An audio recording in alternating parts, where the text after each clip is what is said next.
Pero para empezar lo vamos a hacer conversando, charlando con Daniel Huertas Portocarrero sobre la culpa. Vamos a conocer un poco de dónde viene la culpa, si todas las sociedades ese sentimiento está instaurado igual que aquí en la sociedad occidental, la diferencia entre vergüenza y culpa, y si los niños distinguen entre culpa y vergüenza, que dice Daniel que no, que los niños lo que sienten es vergüenza, pero el sentimiento de culpa todavía no lo tienen desarrollado. ¿Habrá personas que no sientan culpa? También se lo vamos a preguntar. ¿Y cómo, no cómo se cura, pero sí cómo se puede remediar el sentimiento de culpa? A todas estas preguntas va a contestar ya Daniel Huertas Portocarrero. ¿Qué tal? Aquí estamos una semana más en la consulta del doctor Daniel Huertas Portocarrero, psiquiatra, médico acupuntor, ya le conocen, no necesita presentación, amigo de la casa, del Club de la Buena Gente y de Sierra Visión, aquí con esta vegetación de fondo en el jardín de la casa de Daniel, que es una maravilla poder grabar aquí y poder grabar con él, claro, también. Daniel, ¿qué tal? Hola, muy buenos días. Buenos días. Hoy vamos a hablar de la culpa. Un buen tema, un gran tema, la culpa. Y sobre todo, la primera pregunta es obvia, ¿no? Un poco que nos haga la definición de culpa. ¿Qué es la culpa, Daniel? La culpa, todos sabemos lo que es, ¿no? Es un sentimiento interno de sentirse atenazado. Es un sentimiento que paraliza a la persona, que le obliga a no hacer cosas, a quedarse, a sufrir, de alguna forma, que le lleva a sufrir, similar al sentimiento, por ejemplo, de vergüenza o de miedo, que serían tres sentimientos que en cierta forma están relacionados y que llevan a la persona a sentirse cohibida, a sentirse atenazada, a sentirse mal. Eso sería el aspecto de la culpa que queremos tratar. Evidentemente, algunas veces esa culpa pues se siente por algo que hemos hecho y de lo cual nos sentimos responsables y que necesitamos ese sentimiento, de alguna forma, como alerta interna para reparar aquello que hemos hecho. Pero otras veces, como si el ser humano tuviese ya la previa capacidad de sentir eso, otras veces sin que medie nada que hayamos hecho, nada de lo cual seamos directamente responsables, se puede llegar a sentir esa culpa. De la misma forma que podemos llegar a sentir miedo sin que haya ningún objeto que nos esté generando miedo, o vergüenza. Por ejemplo, las personas que son tímidas pues sienten vergüenza a hacer cosas que ellos mismos otras veces han podido hacer sin querer hacer. De forma que queremos hablar de la culpa que se siente dentro y que no es una culpa que podamos justificar por alguna cosa que hayamos hecho, ¿no? Ese sentimiento que atenaza, que hace que las personas no se puedan mover bien, ¿no?, es tan eficaz que muchas veces se utiliza la culpa para paralizar a las personas. Así vemos, por ejemplo, en los estados de no derecho, donde no hay estados de derecho, ¿no?, se considera que las personas muchas veces no existe la presunción de inocencia. La presunción de inocencia es un derecho fundamental del hombre, ¿no? Y en las dictaduras, en los estados de guerra, en los estados de no derecho, en principio las personas podrían perder esa presunción de inocencia y ser culpables desde el inicio, ¿no? La utilización de esa capacidad que tiene el hombre para sentirse inhibido, para sentirse frenado ante un hecho, esa capacidad que finalmente lo atenaza, también puede usarse muchas veces, se usa muchas veces, para manipular a las personas, ¿no?, para infligir de entrada un peso encima de las personas y que éstas puedan ser fácilmente controladas, ¿no? De modo que todos tenemos experiencia no solo subjetiva de la culpa, sino también de la culpa utilizada como arma para inculpar a una persona. Si esa persona además es inocente y se siente inculpada por todo el mundo, la sensación de desajuste interno todavía es mayor y la sensación de dolor todavía es mayor. Dime una cosa, Daniel, ¿es igual la culpa en todas las culturas? Mira, esta es una pregunta muy interesante, porque nosotros heredamos de la Biblia, la cultura judeo-cristiana y el Islam también, digamos, el judaísmo, el Islam y el cristianismo, beben de la misma fuente, de la fuente bíblica, y arrastran un concepto de culpa que ya existía previamente incluso en Persia, por ejemplo, o en Roma, que se estructura después, ¿no? Esa culpa aparece ahí como una culpa inicial. Sería: usted es culpable de entrada, no se presume la inocencia, sino que nosotros como seres humanos tenemos un pecado original, tenemos una culpa original. Ese sentimiento, por ejemplo, no existía, fíjate, en Grecia. Grecia tenía una forma de control un poco diferente. La culpa, sobre todo, es recogida por los romanos, ¿no? Grecia lo veía más como lo ve Japón hoy en día. Y Japón, se dice que la cultura japonesa y de alrededores de Japón es una cultura basada en la vergüenza, no en el miedo. Lo que allí realmente determina es ese sentimiento que atenaza. Se consigue atenazar más a la gente en base a su honor, en base a su vergüenza, que en base a la culpa.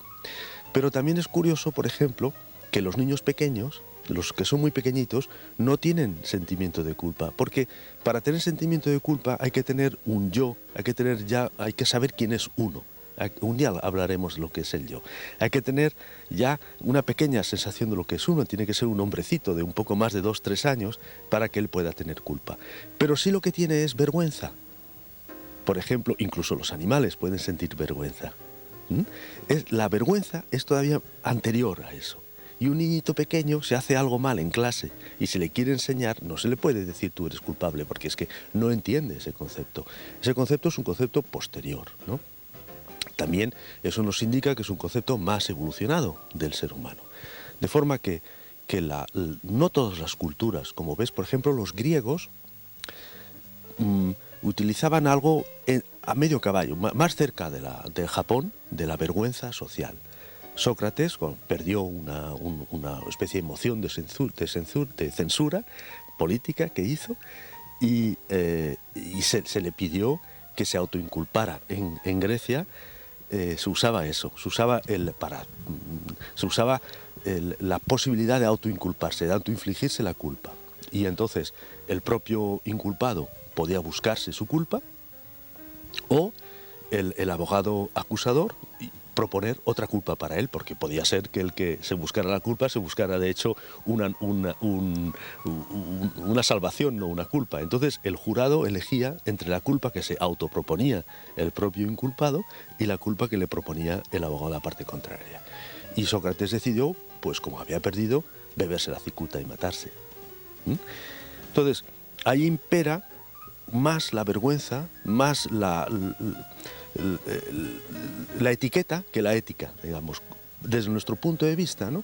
Pero esos son puntos de vista nuestros. Lo cierto es que son sistemas que utilizamos para autocontrolarnos o para controlar a las personas. De forma que el sentimiento de culpa que nosotros creemos tan inherente al ser humano, pues hay culturas que no lo sienten tanto.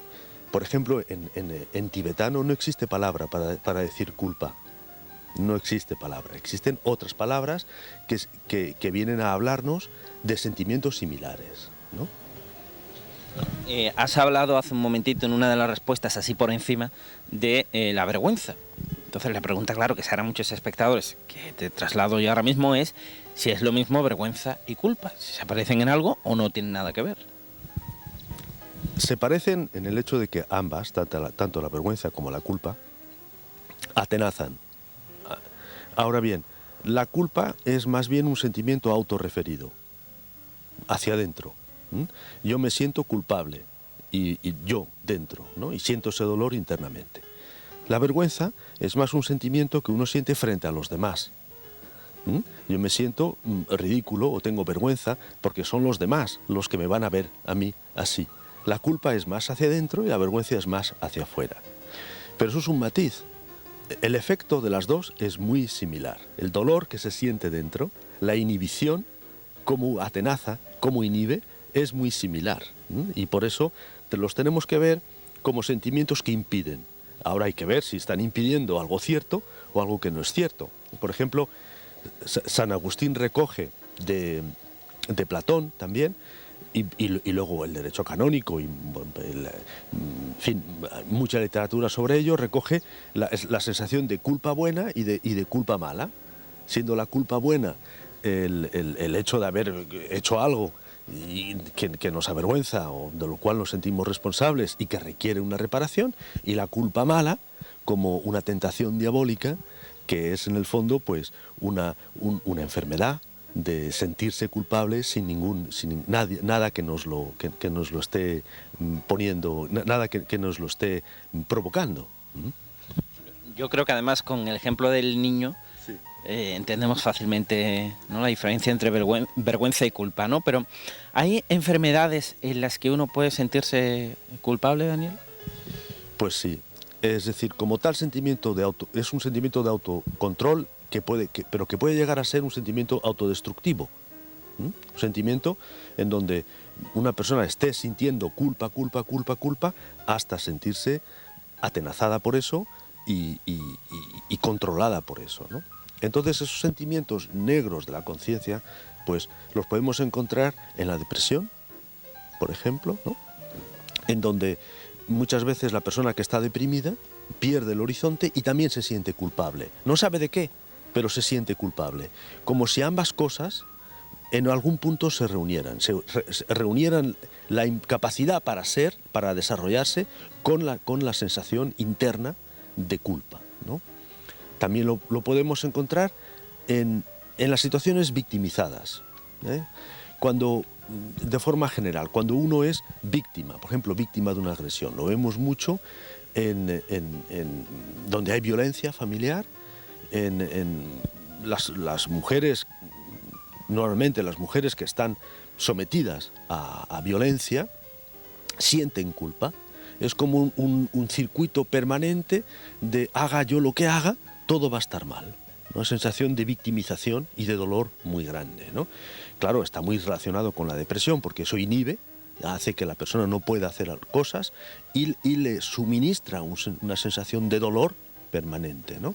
Y hay que identificar eso, ese dolor, identificar y saber que eso es una culpa mala en el sentido de San Agustín, y una culpa que no habría que estar sintiendo, ¿no? También, por ejemplo, se puede sentir culpa en situaciones muy curiosas, como por ejemplo las personas que han vivido un accidente mortal o un atentado y que no han muerto. Ha habido supervivientes de ese atentado, ¿no? Esto ocurre en las guerras también, ocurre en los frentes, en soldados, ocurre cuando hay atentados terroristas, ocurre en los grandes accidentes, que muere parte de una familia y hay unos cuantos que se salvan, ¿no? Los que se salvan, llega un momento en donde caen en la victimización y en la culpa. ¿Por qué no habré sido yo el que se ha muerto?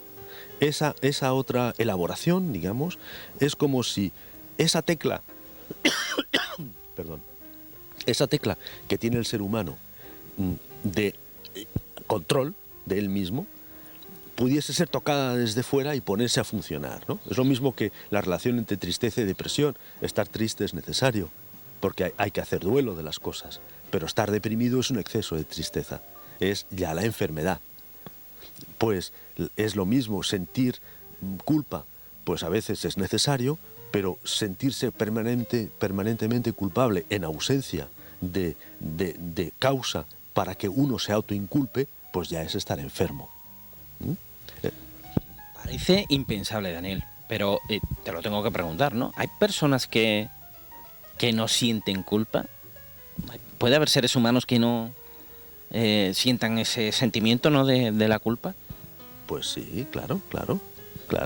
Es decir, que nosotros, claro, hasta hace poco se conocía sobre todo en nuestra cultura, ¿no? Pero existen muchas otras culturas que elaboran de forma diferente, ¿no?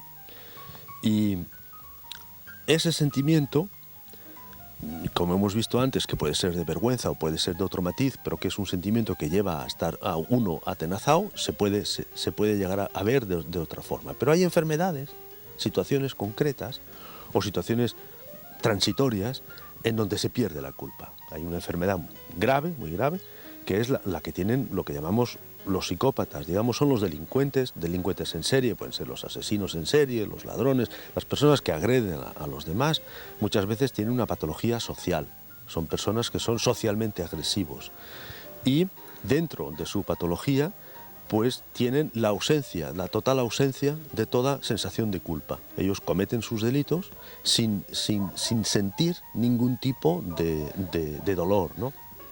Eso algunas veces lo vemos, yo recuerdo haber visto imágenes en la televisión de un asesino en serie que jugaba o no sé si era un asesino que había matado a varias personas dentro de unos juegos de rol que él mismo se iba montando. Ese hombre mantenía una lucidez de los hechos y mantenía una ausencia de percepción de su propia culpa, ¿no? Evidentemente, una persona que no tiene esa tenaza encima, pues es una persona que puede ser socialmente muy peligrosa, ¿no? Pero también, aparte de esos casos extremos, ¿no? Y que son muy difíciles de abordar, porque es muy difícil poner algo que no existe, ¿no? Fuera de esos casos muy especiales, también, por ejemplo, el odio, el sentimiento de odio, que es una pasión de la cual algún día hablaremos, puede llevar a la necesidad de venganza, ¿no? Y en el momento de los actos que se cometen dentro de la venganza, pues están exentos de culpa, porque son actos que se cometen por una especie de sentido de justicia. Yo he sido agredido, siento odio y me defiendo. Pero eso no deja de ser algo muy animal, muy animal, ¿no? Que es tomarse la justicia por su mano o tener patente de corso para agredir a los demás, además con toda impunidad y con toda base cierta. Eso sí que lo hacemos todos. Es decir, como tú me has ofendido, yo a ti te ofendo y no siento ninguna culpa. O sea que ante tu pregunta, que en un principio parecía, ¿puede haber seres humanos que no sienten culpa? Pues fíjate, tú y yo, por ejemplo, todos nosotros. Bueno, hombre, si te pones así, sí, es verdad, ¿no? Ciertamente, Daniel siempre da en la clave, ¿no? Perfecto, es verdad, porque a lo mejor tú me agredes a mí. Entonces yo creo que respondiéndote de la misma manera, agrediéndote, estamos en paz. Yo no me tengo que sentir culpable, puesto que tú fuiste el que tomaste la iniciativa, ¿no? Y me agrediste a mí, claro, ahí tenemos un ejemplo, ¿no? Bueno, un ejemplo de cuando no se siente culpa. Siempre terminamos preguntándole a Daniel por el tratamiento. Hablamos de depresión, de tristeza, en fin, hemos hablado de mil temas ya, ¿no? Y siempre le preguntamos al final, Daniel, ¿hay tratamiento? ¿Esto se puede arreglar? ¿Qué puede hacerse? Pero con la culpa, bueno, sí, le podemos preguntar si tiene remedio el sentimiento de la culpa, si se le puede poner remedio. Pues naturalmente. Es decir, lo que llamamos la culpa falsa, es decir, vamos a ver, la culpa es un sentimiento humano que honra al ser humano, ¿no? Y que, como vemos, acontece cuando ya el ser humano tiene una cierta noción de su yo, y eso le permite modular sus reacciones, ¿no? Podemos pensar que siente esa culpa porque sabe que o enmienda lo que ha hecho o va a ser peor las consecuencias, es decir, que es una forma de autodefensa, de alguna forma. Pues mira, he metido la pata y tengo que arreglar esta situación porque si no luego va a ser peor. Por lo tanto, esa sensación de que tengo que resolver algo, ¿no? De urgencia interna, de ansiedad, de que tengo que resolver algo que se siente cuando alguien ha hecho algo, pues hay que atenderla. Es una culpa que está justificada, o con nosotros puede estar abiertamente justificada porque lo hemos hecho conscientemente, o no justificada porque creemos que no está justificado porque lo hemos hecho inconscientemente, hemos ofendido a alguien sin querer, pero lo hemos hecho, ¿no? Y entonces, pues lo mejor es reparar lo que hemos hecho, ¿no? Repararlo. Y qué mejor forma de repararlo bien que reconociendo lo que hemos hecho. Es decir, asumiendo pues que sí, que hemos hecho algo que no está bien, reconociéndolo, sintiéndolo, y a partir de ese sentimiento diciendo, bueno, pues lo que tengo que hacer es esto, o aquello, reparar psicológicamente, reparar económicamente, reparar materialmente, en fin, buscar una reparación. Esa sería, digamos, eso sería la utilidad humana de ese sentimiento, el sentirlo para poderlo hacer. Es una cosa totalmente lógica y natural, ¿no? La otra cuestión es cuando sentimos culpa sin que nadie nos haya hecho nada. Lo sentimos de entrada, nos sentimos culpables permanentemente. Y es un sentimiento muy duro, es como sentir miedo o sentir depresión, es una cosa que nos hace sufrir, ¿no? Pues ahí también hay que hacer el mismo proceso, darse cuenta de eso. ¿Sí? Darse cuenta de que no hay una razón, que es un estado permanente de ansiedad y es un estado de dolor y que no hay ninguna razón fuera, ¿no? Si con ese simple pensamiento no desaparece, entonces es que ese sentimiento de autodestructivo está muy agarrado y entonces hay que pedir ayuda, porque no se puede vivir con eso. No se puede vivir con un sentimiento que nos autodestruye sin causa ni manifiesta únicamente porque nosotros mismos nos estamos autoinculpando. Eso hay que defenderse de eso y cada cual puede buscar el remedio que quiera, pero hay que pedir ayuda, Muy bien, Daniel, pues hemos llegado al final. Una semana más, muchísimas gracias por atendernos, te lo agradecemos nosotros y también, por supuesto, los miles de espectadores que ven el programa, ya no por mí, sino por Daniel, que es un profesional de una gran calidad humana, ¿no? Pero también de mucha categoría profesional. Tiene su consulta aquí en el Mesón de la Molinera, en la calle Zurbarán 90B, en Arcos de la Frontera, a la que acuden pues diariamente pacientes no solo de Arcos, sino de toda la comarca de la Sierra de Cádiz, lo que deja bien a las claras que estamos hablando de un médico de primera, médico acupuntor y psiquiatra, ¿de acuerdo? También en pantalla, a medida que vamos emitiendo este espacio, se va viendo sobreimpresionado el número de teléfono y la dirección de la consulta, además del tema que tratamos, ¿no? Pues hasta la semana que viene. Hasta la semana que viene, si Dios quiere. Adiós y muchas gracias. Al fin de año ya, vamos, nos vemos ya comiendo polvorones y pestiños. Sí, claro, y zambomba. Zambomba y todo eso. Qué barbaridad, ya cómo pasa el tiempo. De esto tenemos que hablar también. Del tiempo. ¿Por qué esa sensación de que todo va tan deprisa? Si parece que fue ayer cuando celebrábamos el fin de año del 2005, estamos ya en el fin de año de 2006, Daniel. Es una ilusión. Es una ilusión, sí, una vida. Es una ilusión, sí. Muchísimas gracias, Daniel. Gracias a vosotros, muchas gracias.